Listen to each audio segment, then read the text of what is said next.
Meus caros, vivam, vivam. A propósito da moção de confiança e da moção de censura, eu não sei se estão recordados, mas eu que há uns vídeos atrás, há 15 dias, eu questionei como é que se pode votar contra uma moção de censura e contra uma moção de confiança. Seria a mesma coisa votar a favor de uma moção de censura e, logo a seguir, a favor de uma moção de confiança. Não faz para mim qualquer sentido. Mas isto é a propósito de Pedro Nuno Maserati, ou Pedro Nuno Santos do PS, ter dito, alto e bom som, e por mais do que uma vez, lá no hemiciclo e depois também nas televisões, ter dito exatamente isso. Nós vamos votar contra a moção de censura do Chega, mas também votaríamos contra uma moção de confiança se ela fosse apresentada pelo Governo. Eu fiquei a pensar, isto não faz sentido nenhum. Bom, mas olhem, não fui o único. Este senhor aqui embaixo, que é constitucionalista, é profissional disso, é constitucionalista, pensa exatamente como eu. Querem ouvi-lo? Ora, ouçam. De acordo com a Constituição, a rejeição de uma moção de confiança, que foi o que vimos acontecer ontem no Parlamento, e a consequente demissão do Governo, não implicam necessariamente a dissolução da Assembleia da República, pois não? Não implicam. Implicam diretamente a demissão do Governo. O que a Constituição diz é que a rejeição da moção de confiança implica a demissão do Governo. Ora, havendo a demissão do Governo, a seguir a bola, passa a expressão, passa para o Presidente da República, que tem que nomear um novo Governo. E o Presidente da República é que tem que decidir se nomeia um novo Governo com aquele enquadramento parlamentar ou se para nomear um novo Governo precisa de um novo enquadramento parlamentar. Ora bem, como perceberam, e há muita gente que não entende isto, o Presidente da República não dissolve a Assembleia da República tout court, de uma vez só. Não. Primeiro o que faz é demitir o Governo. E depois tem duas hipóteses. Ou pede a alguém para fazer um novo Governo, nomeia ele, até pode haver um Governo de iniciativa presidencial, como aconteceu no passado, ou tenta encontrar dentro do quadro parlamentar que existente na altura um novo Governo. Ou então vai fazer o que fez agora já o Marcelo e vai fazer novamente, que é dissolver a Assembleia da República, portanto, um novo quadro parlamentar. Mas isto é o segundo passo. O primeiro é só demitir o Governo. Para haver um novo enquadramento parlamentar, terá de dissolver o Parlamento e convocar novas eleições. Mas, se me permite, deixe-me dizer, a propósito da moção de confiança, que eu acho que a moção de confiança devia sair da Constituição. Ou seja, a moção de confiança, para este constitucionalista, e para mim também, é uma aberração. É aquilo que se chama uma moção estúpida. E ele, melhor do que eu, explicará. Acho que não faz sentido, na nossa Constituição, continuar a existir a moção de confiança. E acho que ontem isso ficou claro. Se nós repararmos, nós temos duas opções.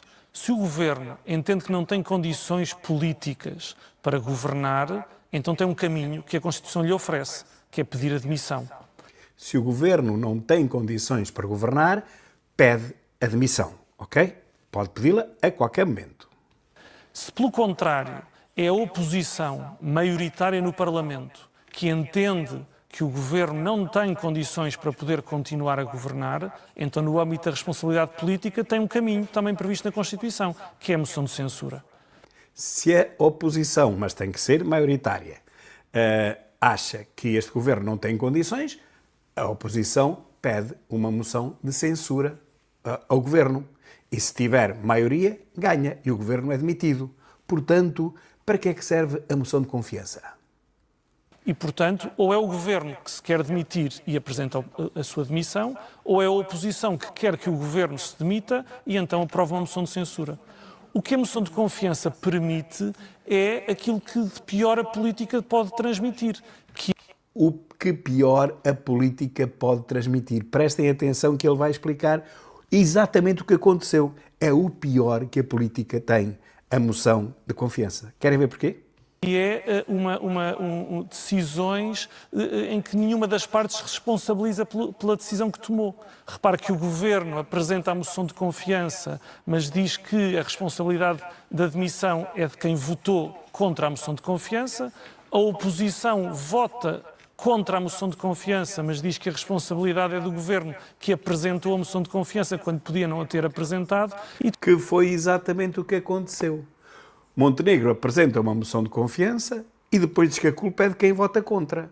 Então não apresentava. Se não queria sair, se não queria demitir-se, não apresentava a moção de confiança. ponto final. Já que a oposição, por 2 vezes, também não conseguiu aprovar 2 moções de censura. Por essa altura também podia cair o governo. Não caiu. Portanto, a maioria dos deputados não deixaram cair o governo por 2 vezes. E agora foi o próprio governo que quis que a oposição o deitasse abaixo. Pois já tinha sobrevivido a 2 moções de censura. Por que raio é que veio agora a apresentar uma moção de confiança? Estava mesmo a pedi-las, não é? Estava mesmo a dizer, olha, deitem-me abaixo, demitam porque eu já não sei o que é de fazer mais, eu quero-me ir embora e já não consigo ir-me embora de outra forma. Mas conseguia, era demitir-se. De facto, ambas as partes têm razão e nenhuma parte tem razão. Porque, de facto, se o governo se queria demitir, tinha um caminho que era apresentar a demissão. Se não se queria demitir e não queria que houvesse eleições, então não se demitia e não apresentava a moção de confiança. Claro. Pelo contrário, a oposição também. Não se compreende como é que determinados partidos votam contra 2 moções de censura, o que significa que não querem censurar o governo, mas depois votam contra uma moção de confiança, o que no fundo significa censurar o governo. Ou seja, é a moção mais estúpida que há, mas se calhar quem a usa e quem vota desta maneira as 2 moções ainda é capaz de ser um bocadinho mais estúpido do que a própria moção ela mesma. O que ele está a querer dizer, eu ia dizer indiretamente, mas não é indiretamente, é mesmo diretamente. O que ele está a querer dizer é que o Partido Socialista é feito de gente que não pensa lá assim muito, quer dizer, cujo o principal hobby não é pensar. Porque votou contra a moção de censura 2 vezes e agora votou contra a moção de confiança, sendo elas opostas uma à outra. Então o Partido Socialista é a favor de quê? É contra a queda do governo e depois é contra o governo. Então é a favor de quê?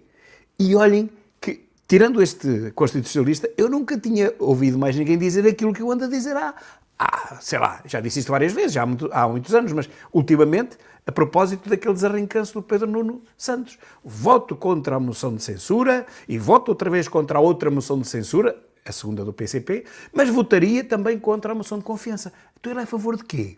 Ele é a favor do caos, é a favor da anarquia. Só pode, não é? Não se pode ser contra a moção de censura, contra a moção de confiança, porque então é-se a favor de quê? Ora, ninguém entende.